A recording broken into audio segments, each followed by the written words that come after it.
like, oh my gosh, is this a conversation? This is what I'm talking about. I'm like, I can do this. Hello everyone, and welcome back to the Golda Show, the #1 talk show for women who want more. Today, I am here with the amazing beauty queen herself, Delina Derar. Oh, hello. Thank you for your kind words. I'm really excited to have you here. How are you feeling? I'm feeling good. I was a little nervous, but it's always good vibes with you, so we're 100%. gonna be good. We're gonna get more into Delina's story, who she is, and how she's really out here building her empire. Excited. Let's get into it. Amazing. So let's start off with your business, Dynasty Beauty Lounge. Let's talk about that. Where did the name come about, and how did you get into the industry? Yes, so I feel like this was a long time coming, but one thing led to another, and a salon was, I guess, in my future.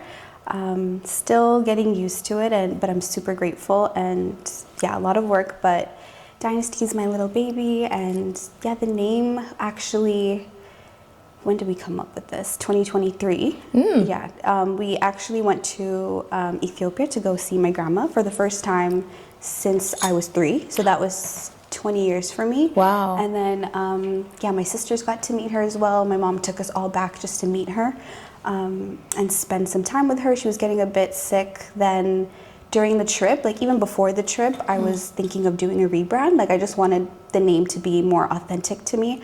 I feel like I had Beauty by Delina, of course, but it wasn't really a brand. And I wanted something that would last once I was sure that this was my purpose and this was what God put me here to do. During the trip, I was thinking of, even before the trip, it took us like 6 months, a year to come up with different ideas. I was like, should I put my mom's name in there? How does the name reflect my history, what this means to me, and my identity pretty much? So I was thinking heritage. I love that name, but that was already taken. And then I was like, hey, never mind. So my brother is he's genius to me, but he's good with words. He loves like reading and everything. So during the trip especially, I saw my sisters braiding my cousins, and then my mom braiding my grandma braiding my brother, and I got to see like, wow, this really came from her. Like all of this would have not been possible if my grandma wasn't here, and she was able to raise her family, my mom and like her siblings with doing hair. My mom was able to raise us with doing hair, and now this talent has been passed down to me, my sisters. And so I asked my brother, I'm like, what's another name that has to do with heritage? And he's like, why not like Dynasty? I'm like, wait a second. That's really good. Why didn't I think of this? Like Dynasty starts with a D, Delina, like, you know, like it was perfect to me. And so during that trip, I started just writing it out. I was like, do I make it unique? So I just took out the A, and now we're a Dynasty. Yeah, I love it. It resonates with everything, and it means even more because once I committed to the name, crazy enough, my grandma actually passed like 3-4 months later after that trip. So it meant even more. Like now I have, like she's with me all the time, even just with the Dynasty name. Like you won't know, you know that it comes from my grandma. So it just reflects everything perfectly. Yeah. Wow. Super grateful. That's insane. Yeah, I love so it all started with her. Literally, yeah. All of this started with her. So she's from Ethiopia and Eritrea too. And let me see when she started. She started when she was younger, and we found this all out, like, it was a lot. So she's deaf, like she was deaf before. Wow. I don't know if she was born deaf, like it's a little hard to, ask that, and especially during those times. So she raised her 3 kids with doing hair and also having a disability, and she was able to provide for her kids by doing this, was able to travel to her clients, and that was insane for me to see, especially during like her funeral and seeing all her clients come out and remembering that, and got to see like the impact she made. And even my mom started like providing for herself and doing hair at 14 as well. Oh my gosh. Yeah, she did as well. So she worked in Asmara, like where I was born in Eritrea. It's because I'm Eritrean and Ethiopian. And so my mom was doing hair, and I was always around it. Everywhere we went, when we went to Kenya, she was doing hair. Uganda, she was doing hair. We came to Edmonton doing hair. Then she was one of the first people in our community to open up a salon. And so I've always been around it. Yeah. So, Wow. yeah, So what that's kind about of values do you instill within your business right now? Because since it's a reflection of her, essentially. sure, yeah. What kind of elements do you like to incorporate just to say this is where grandma is? Yes, I'm really big on family, so hence the name as well. But I'm the oldest from both sides of my family, so it means even more to me. I can already see with my siblings, like family means so much to me, and they're everything to me. So it's great that I get to have that with me and reflect them and everything that they poured into me as well. I get to represent them. Okay, I know this interrupts the flow, but listen. If this channel is resonating with you, if you're a woman who wants more, and if you're serious about becoming her, I need you to subscribe, leave a comment, and actually engage. Because this isn't just content. We're building a community of women who take up space, who move intentionally. So tell me what you want to see. Tell me what you're navigating, because this is way bigger than me. This, baby, this is ours. Okay, let's get back to it. And one thing I'm also big on is my culture and just being African. I'm super proud of it and really proud of like our roots and even the way we do hair. It's very authentic, and I just wanted, that's, I guess my brand has a lot to do with the authenticity of where our talent comes from, and how we even do hair has a lot to do with our culture too, and I'm able to represent my culture, my family, and things I love, so it just worked out perfectly for me. Amazing. So let's go back. So before you got into this industry, Yes. even though you were exposed to it from like a very young age, did you always want to get into the industry, or were you like, I love you all so much, but let me find my own path in a different way? It's a weird one. Like, even when I tell people, like, they're kind of confused, but I was kind of discouraged, I could say. Oh. Like, it wasn't something that was encouraged, of course. I grew up, like, in my parents' salon. I was a cashier from, like, 12. And Oh my gosh. also helping doing braids and stuff like that. And even from since I was younger, my mom was literally pregnant with me braiding, and her water broke when she was in the salon. Oh, you were born for this. I was a salon baby. Like, I was the baby in the back, like where everyone would take turns, like feeding, and my mom would take me to work, and then I would spend time with my grandparents, of course, my dad and everything. But I was just always around the salon, so it was never. There was, I don't know. Even though I was in it, I wasn't really thinking about having a business in it or a future in it. It was just there. It's just part of our family, and I saw it as something normal. Even my dad's side, like his sister, my aunt, which is like my other mom, she also does hair too. So I go to her house, there's hair. My mom's, there's hair, but it's just something they do. But everyone was encouraging me to go to school, of course. Like, that was the number one thing, was go to school. African, oldest, there's no choice. Yeah. There was nothing, there's no thought in my head that I could do hair or beauty. That was seen as, I don't know, something light, I guess. It just was not seen in a good light, even though the women in our family were doing that. Yeah, it was just kind of like out of necessity. This is what they have to do. My mom came here, like we all came together as a family, and what could she do? Like, she has this talent, so got to raise these kids, and then there's 4 of us, so that's what they did. Go open up a salon, and it was just out of necessity, but they felt like, okay, we came here, we brought you guys to Canada, go to school, get a degree, go do that whole thing. Make use of this place. Make use of it, yeah. Don't do laborious work, pretty much, is what they were telling me. And so, yeah, I either had to be a doctor, engineer, lawyer, one of those. It's so typical. That was the plan. Even like my school, we had no cosmetology school or classes or nothing, no options. It was just academics, strictly academics, and we had to be top of the class. And that's what I tried to do. So. And what were you taking? Yeah.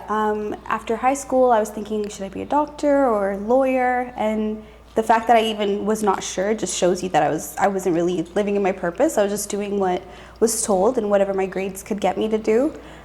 So I chose to do political science, and I did that at the U of A for 2 years, but also trying to do the business thing. At the time, I think you had to do like electives to get into business, so I was doing both, just trying to see where I'll go. But looking back now, I'm like, I was super confused. I did not know what I was trying to do. I was just trying to give that degree to my parents, then figure out what I'll do for the rest of my life. But then COVID happened. Yeah.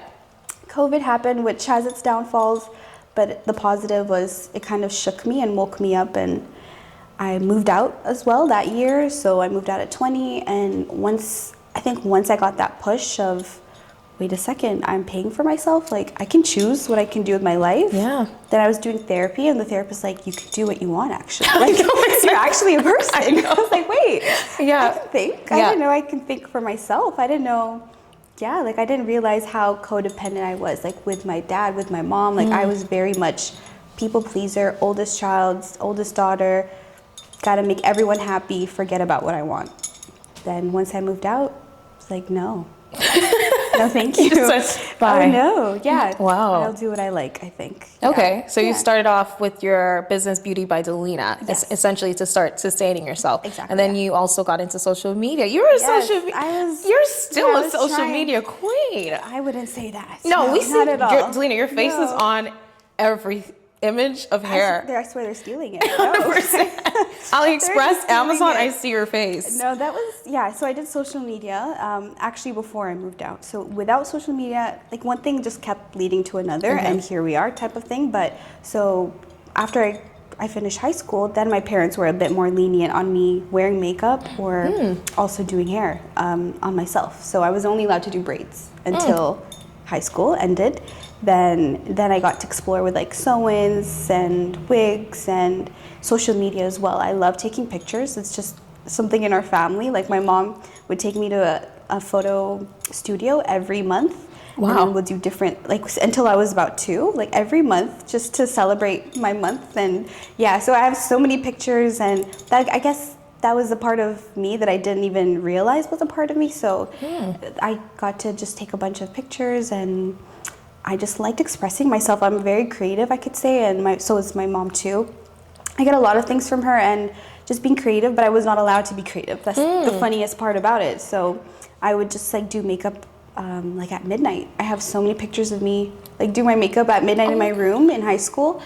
So yeah, once I graduated high school, they're a bit more lenient with me doing makeup, doing hair, and then it's like a picture went viral 2019. Yeah, 2019. Pre-COVID, it went viral on Twitter. Then I got followers on Instagram, and I was like, wait a second, like this thing is working. It was very like authentic. I wasn't trying, but it worked. And then they started sending me wigs, and I was like, wait a second, I've never tried this before. I asked my parents, they're cool with it, so I started trying it. They're not the best installs at all. Like looking back, I'm like, okay, you guys are gassing that up. That's really crazy. But you start somewhere, right? So that's when it started. I started doing installs. My mom always made wigs, but like U-part wigs. Like before we had lace, we were just doing sew-ins and everything. That's her thing. So this was just a little bit different. Then more brand deals kept coming. They kept sending me wigs to do, and it just started rolling from there until COVID. Once COVID happened, we're stuck at home. I was like, okay, let me start selling these wigs. People kept asking me, like, oh, can I buy the wig off of your head? Like, oh, this is a business? Like, I didn't know. So I just snuck my way into it. Wow. I was already around it, so I knew how to navigate it, like with being in my parents' salon. But I was like, wait a second, okay, I can start making these wigs. I just have to order pieces. So I started ordering pieces from my mom's vendor, started making these wigs. Then I'd post them because I have a little following.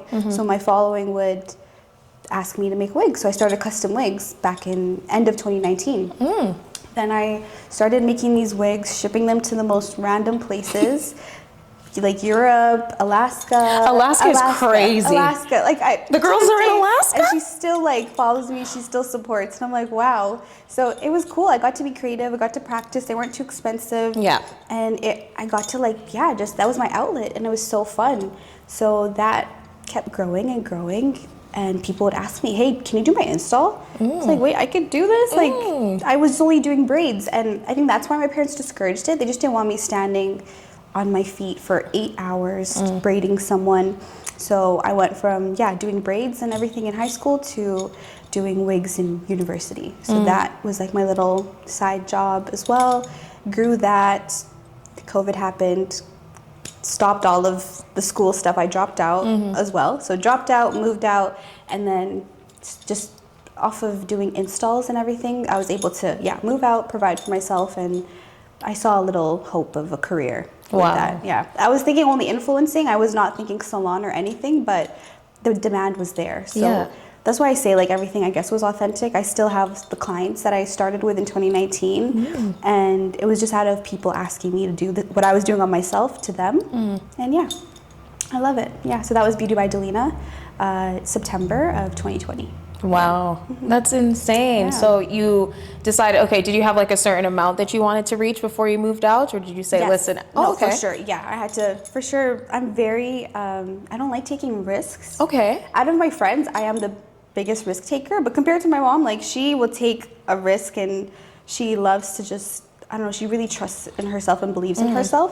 So I like to be as safe as possible. So I was able to save up. I just did videos like 3 in a day, 2 Okay. in, like wig videos. So I do YouTube tutorials and all of that, and I would do a couple a day whenever I had time. I was still working at a clinic, still going to school. So once school stopped, I was just working at the clinic doing wigs. I would show up to this clinic with different wigs every day.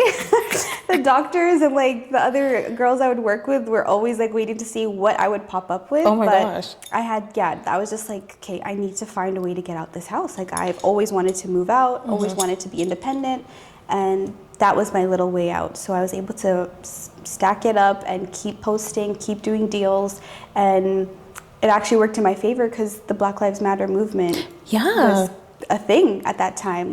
Like it's horrible, of course. The George Floyd whole incident was ridiculous, but because of that, a lot of the companies and the brands wanted to work with Black creators. So my starting of my influencing career actually worked in my favor because of the timing. So I got more brand deals and more than even after I like reached 100K. Like at that time it was booming and it was perfect for me. So I was trapped at home. My sisters, they were on it like clockwork, taking pictures all around the house. Like we used every corner that we could during that lockdown, and that's how I was able to save up and move out finally. Oh, that is so commendable. It's okay, you crazy. said, okay, I'm going to turn this gonna do it. into a business and I'm going to sustain myself. So did you like influencing? I did, yeah. Okay. Of course, in the beginning, I definitely did. It served its purpose. I'll say that. Like I'm not crazy about it anymore, but I'm not going to bash it because it definitely served its purpose, and everything happens for a reason. And yeah, it was part of my journey for sure.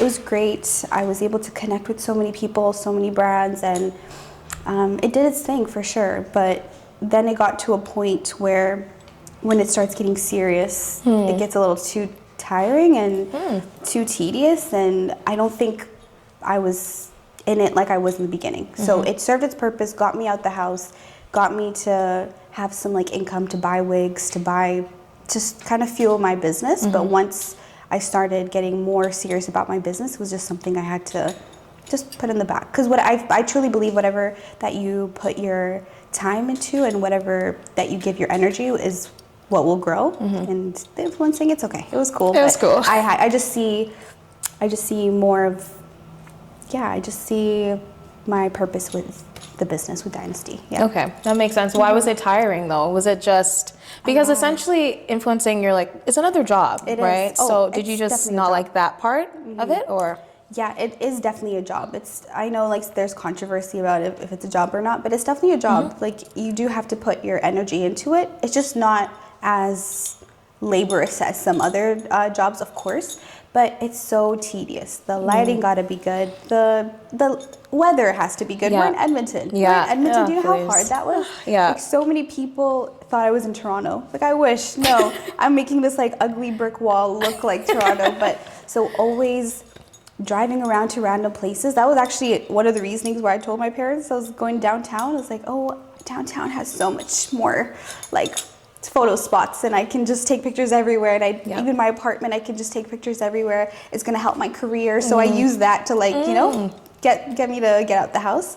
But I think I just got over it, and it was a little too much with agencies and just always feeling like people are trying to take advantage of you. And then as I matured, of course, my values are different, I could say.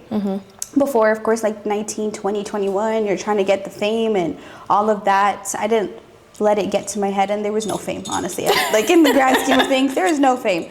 But those are not my values anymore, and I see a bit of like vain stuff in there. Like, yeah, like it's just about me. It's like, hey, look at me. I'm so pretty. I do this, I do that. And no, I'm okay. Like, I don't, that show-offy culture, and I think I'm becoming more private. I guess that's what it is. As I get older, I'm becoming more private, and I rather do different things that glorify different things, and I don't really care to glorify myself. Yeah, I could say that. Wow, that's an interesting take, because yeah. I don't think most people even I don't clock think that so. about themselves. You know what I mean? Oh, okay. I can see that. Yeah, maybe. Yeah. I don't know. I'm still trying to figure out why, but it just wasn't worth it anymore. Like putting on outfits and stressing on myself, it was taking time away from my business too. And I didn't want that. And whenever I would spend more time doing my influencing, it would hurt my business. And every time I would spend more time doing my business, losing followers, that's like a huge thing. Or if I can't get a picture posted on time, then I'm losing a brand deal, the stress of it, just the balance of both. I just think it got a little too much, and if I wanted to continue with that, I would have put my energy into it, but I rather have my salon and my brand. Yeah, I rather glorify the brand and glorify God too. Yeah, amen. And I feel like God gave me this talent for a reason, so let's do that. But influencing doesn't really give you space to glorify God. I don't see that. Yeah.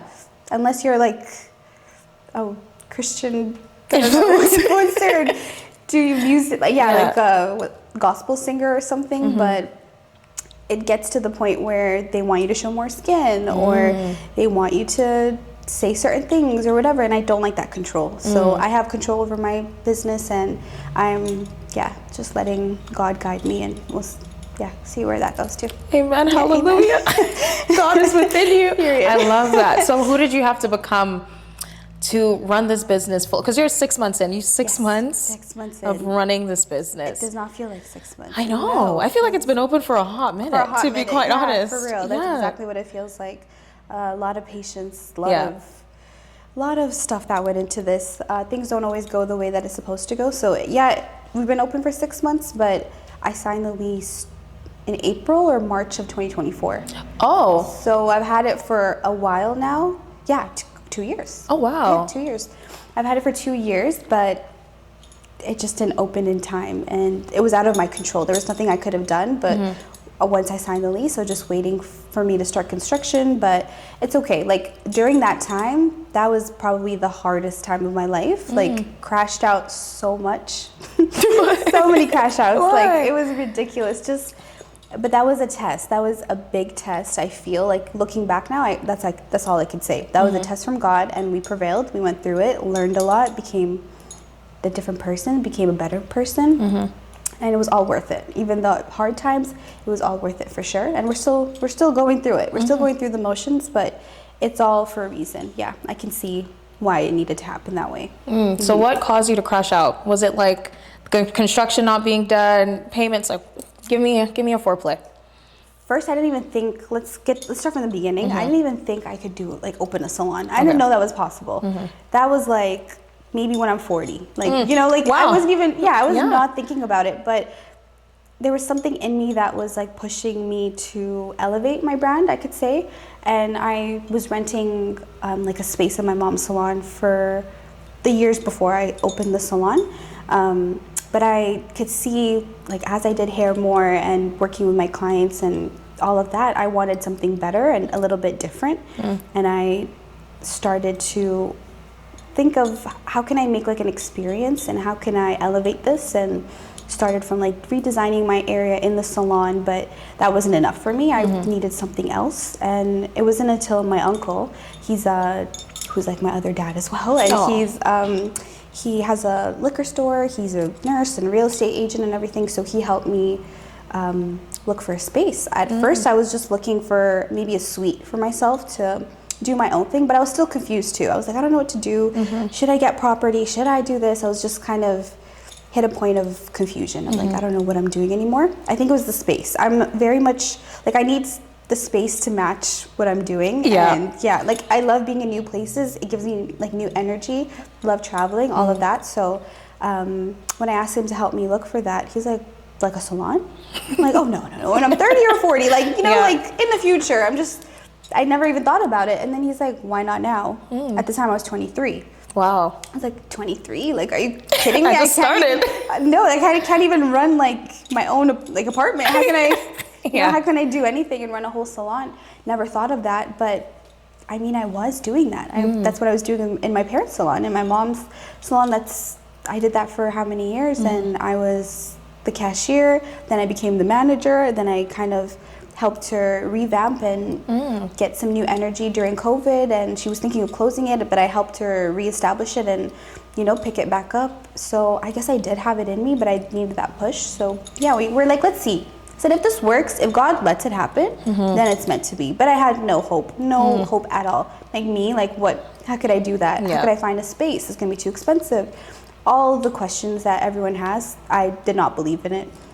We looked at a couple places, 3 of them didn't work out. I thought I found one, someone else took it. I was like, yeah, see, God's telling me like this is not actually in my future. Yeah. Then around my apartment, like a block away, there was always this one space, but it hasn't been rented out. Like I lived there for 5 years, and I was like, oh, how about this one? I asked him, like, can you just check? Like, it's been empty. I like a corner. It fits everything that I was looking for. I'm like, can you just check if it's available? It was. And then we toured it, and then everything else just kept aligning. It was definitely, it was like super empty. It was all empty. There was nothing there, but I wanted a place where I could build it from the ground up too. So I was like, you know what, let's look into it. And one thing led to another, and I was able to sign it, and it worked out. Even like financially, it was like, wait, am I gonna get approved for this and that? But I did. I'm like, wait, this can work? Like, this is for real, real? Like, even my, like, some family members were like, this is too much for you. Like, you're gonna be stressed out. Why are you doing this to yourself? Like, why are you killing yourself? Yeah, they're like, just rent a little space, just, you know, take care of your clients. You don't wanna be in this industry and like all the stress. Could you handle this? But I was like, if it works, then I know I can. Because God won't let me do something that's not meant for me. But it happened, and it worked, and yeah, I was so excited after that happened. But then permits, that landlord did not have the space ready for me in time. So yeah, a year later is when we started construction. 2025 February is when we started construction. So that took a long time. Way too long. Like a year of me waiting. I was super excited. I'm like, yes, I'm gonna leave this place. We're gonna do construction in 2 months. Yeah. This, that. I'm gonna start working. Like summer of 2024, I'm gonna be 24 with a salon. Blah blah. Blah. No. 24 with a salon. No. Not even 24 with it was supposed to be 23 with the salon. I turned 24 like halfway through. Yeah. Not 23, not 24, 25. Yeah. 25. God was like, yeah, 25. Take your time. Yeah, take your time. But that was like insane for me. I was like, what do you mean? Like I have it, but I don't have it. Yeah. It's coming, but it's not here. Yeah. So it was just a weird middle phase, and I felt like, I was just so impatient. I was relying on myself, even though I was praying and thinking that, you know, I was doing what I was supposed to do, but I was kind of, I could say ruining it for myself. I should have just trusted the process. I should have just let go. But yeah, that was a rough time. Like, and I'm glad I actually took videos during that time. At some point, I was like, you know what? Just in case, let's just record this. Let's record the crash outs. I have a few recorded. I'm like, this is not gonna happen. Oh my gosh. Like, this is not gonna open. I thought, like, you know what? It's okay though. Even if it doesn't happen, like, I'm still gonna be strong. And that 2024, 2025 is when I started being even closer to God, and that was part of the journey. Like, and if you don't have like tests like that, then you won't even have a testimony. So that's what I was going through. But when I was going through it, I didn't think there was an end to this, or I didn't see the light at the end of the tunnel. But you just got to push through. Gotta push through. Wow, honestly, that's really interesting, because it's like God will have you running around in circles almost, and you were looking at all these places. You're like, oh, I want this, and he was like, no, it's right in front of you. Literally. Isn't that insane? That was the craziest part. It was right in front of me, and all I had to do was just be calm and put my full trust in him. And I thought I was. I'm like, I am. Yeah, that's why this is all working out. No. No. Even during like dark times and rough times, he's still there, and that's what I was missing. And like that's the main point of it. It's just, he's always there. You just got to find him, and you just got to put your focus onto that. But I was focused on everything else. Like, oh yeah, this is going to change my life. I'm going to do this. Like, I finally get to do this thing. I was super excited, but it's not on my timing. It's always going to be on his timing. And all the crash outs has helped me understand that. Always his timing, even if it's bad, it's supposed to happen. So never focus on the outcome, essentially. Always focus. Pretty much, because you don't even know what the outcome is going to be. How do we know the end outcome? We don't. No, even this salon, even how it's operating, even all the planning I did and everything, like things change as you go, and it's works for the better or it could be worse, but regardless, it's supposed to happen. So it's hard to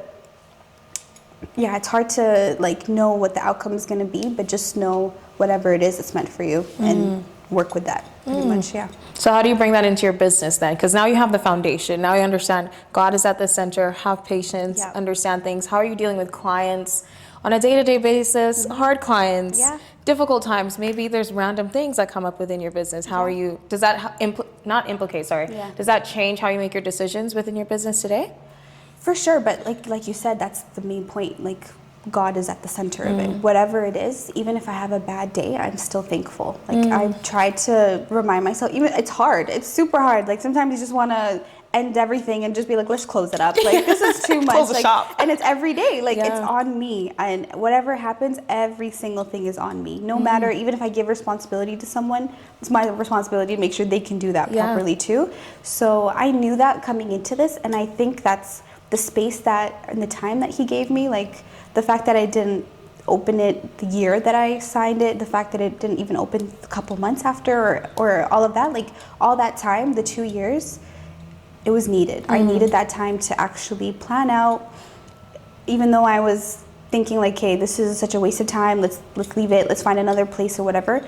I was also able to use that time to plan everything and write down everything, and even the furniture I found, even like the design and everything, I was able to finish it up until we like when we got to start, everything was ready to go type of thing.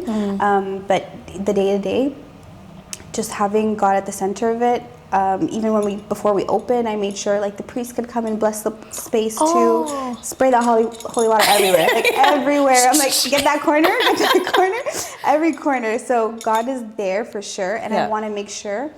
Like the more I prayed about it, I kept asking it, are you sure I'm ready for this? But it kept working out. So I knew I was ready for this, but I make sure I take my time to be grateful every day. This is not mine, like this is his. I'm not taking it with me. This is just, while we're here, but I want to make sure I can glorify him, meaning having great conversations with clients, sharing God's like word. I have a cross up there. I'm not scared to show my faith, and I could say I was before, so that was something I learned to do, and I know that if I have that, like everything else will be okay. Even if I have a really bad client, even if there's an issue, even if there's problems, I'm still thankful that I got to wake up and I got to do this and I got to deal with it. Even like it could be worse, it could always be worse. So whatever it is, there will always be a way out of it, and just being genuine, authentic, and trusting in God, I think it'll be resolved. You gotta do it. So good. I'm like sitting here like, oh, hallelujah. Thank you, Jesus. Oh, no. Wow. So what kind of boss are you then? So you have all of these characteristics. What kind of boss are you? Are you I thought I was firm? Because I know your older sister. Yeah. Older sister characteristics. This needs to be done. Yeah. Do it right now. Yes, yeah, for sure. There is a bit of that, but I'm also very sensitive. So it's really? hilarious. It's just a funny mix to me. Like it depends on what it is. Okay. I am a people pleaser. That's something I grew out of, and we worked on. We did a lot of therapy, and we're trying to be a better person, of course, but I've definitely outgrown those tendencies, like to be a people pleaser, but it's still there. So I do have a hard time being firm sometimes. Like it's hilarious. Every time my receptionist leaves, like, and she checks the books and checks like how I checked out people, I'm always giving a discount somewhere. It's just like, I don't know, it's so hard for me, and I feel like everyone's my friend, and I'm like, oh, these are just my friends coming to see me. I'm like, wait, how many friends do I have? Like, so it's sometimes a little bit hard for me. Even with like employees, like being firm. So I'm really grateful I have my mom there. I learned a lot from her, and she's very, she's seasoned. I could say that. She's been through it. I have my aunt. She's also a hairstylist, so helps me be firm too. She's worked outside of running her own thing. She's also worked in other establishments. So I have her and my mom, and they got me. So at least they're they're able to help me with that. But it's, even though I'm the oldest and I can be firm, I just don't want to hurt people's feelings. Yeah. But if they piss me off, if I see someone trying to take advantage, I'm so sorry. Like, sometimes they even, like, even my employees will tell me, like, can you fix your face? Like, you can really see, like, how you feel. I just, yeah, I can't. Someone's trying to take advantage of me, that ignites something in me that I don't know. Like, I've been through too much. I've been through so much of that. So if I see any of that, I'm like, oh, hell no. If I see someone taking advantage of someone else, like, oh no, like, you're not going to walk over someone. So as long as everyone is just coming and being nice and, you know, like, not trying to, then I'm all good. But it's something I'm, working on it. I don't need to get mad easily or whatever, but I'm like, how dare you? Like, just the audacity of someone trying to take advantage, I'm like, no, we're going to stop that right there. So that's when I could be a little firm, but I shouldn't be mean, of course. Yeah. But yeah, that's the only time I could say I'm a bit more strict, for sure. Okay. Yeah, but I am very direct with things, and I like things done a certain way, which is why I wanted my own salon. I could have just revamped my mom's, but no. 100%. I was like, I need to start everything from the ground up, having like a system. I like writing things down. I like going over things and making sure I've checked every possible way, and I think this is the best possible way. And even when I was in high school or in school in general, I did not like group work. I like Really? No. Wow, that's like the number one group, like, rule for business. Oh, is work group as a work group. right? Yeah. No, I don't like that. I like to do things my way. Okay. Like, I love the control. I love having control. So yeah, that's you definitely need to work with a group, of course, but I'm very much a leader in everything that I do.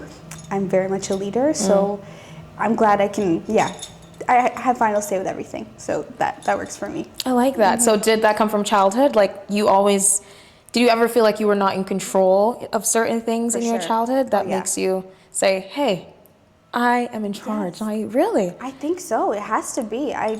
It's funny because I have no control in my family. I have no control in my family, but as I get older and as I find myself and grow into myself, I am finding that I do have a little control now. 'Cause, also being the oldest grandkid, that's just, a lot of responsibility on me and everything.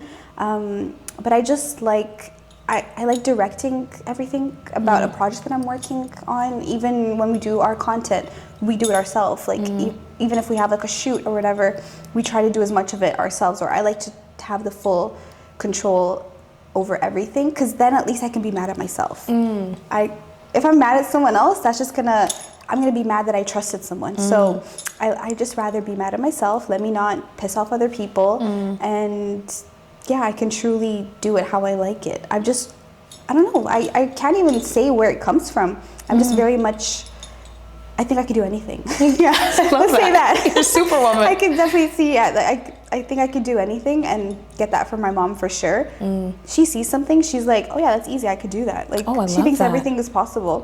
I'm the same way, and it's hilarious. Like, with my boyfriend, he'll be like, "You think you can do literally everything?" And if it's something, I'm like, "Oh yeah, I could beat you in that. Oh yeah, I could beat you," until I get proven wrong. Yeah, for sure, I do get proven wrong, but I always think I can do anything. Oh, but I love that energy. A lot of women need to have that energy. I think everyone should have that energy. Even like when my clients tell me, "Oh, I love this," I'm like, "Why don't you make that into a business? You could do that. You could do this." Like, no one should ever have control over you. And I think the fact that my family has control over me, I'm like, let me Release me, please, release me. So moving out, and when I got to have control over myself, another crash out happened, of course, because I'm like, whoa, wait a second, we can do this. Yeah. But I learned I can be the boss of my life. I love that. I can be in control. Hell yeah, you can. Yeah. But what's going to happen when you need to relinquish control from your business? Yeah. When you need to put someone as the manager? No, you're right. Yeah, which we will. We gotta. Ooh, I could not be in there all the time. 24/7. But that was technically like,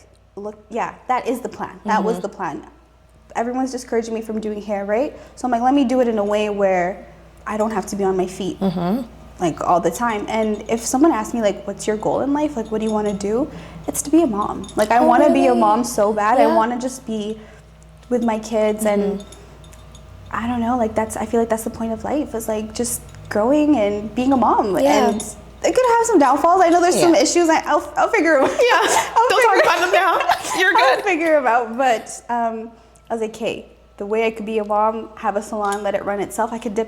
I can go be with them. Yeah. So that's the plan. Yeah, Okay. is for it to run itself. Okay. And then who knows, maybe we'll open more and grow from there. But I just want to make sure I can leave sometimes and step back. I know I won't for the first year or two even. Yeah. But that's eventually the goal. Yeah. I've learned there's a way to do it. But end of the day, I'm still in control. Like I'm still picking the people and 100%. everything.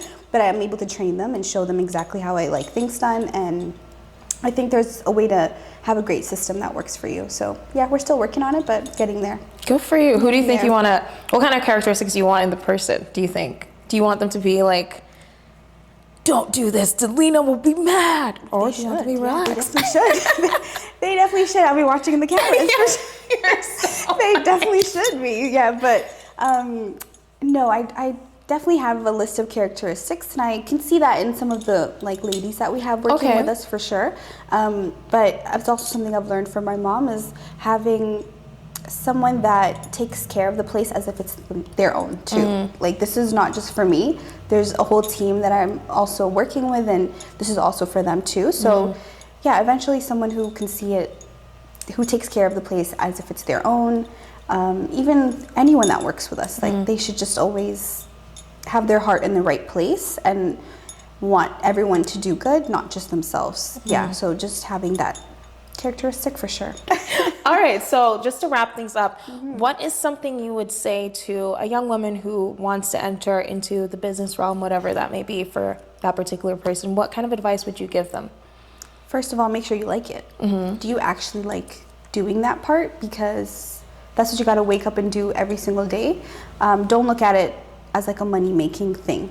I do train people too. I teach classes, like wig install classes, and I can see a difference in the girls that really love it and they really want to excel and be good at what they do, and the girls that are in it just to get a quick buck, or they think like, oh, if I do this, I'll be successful.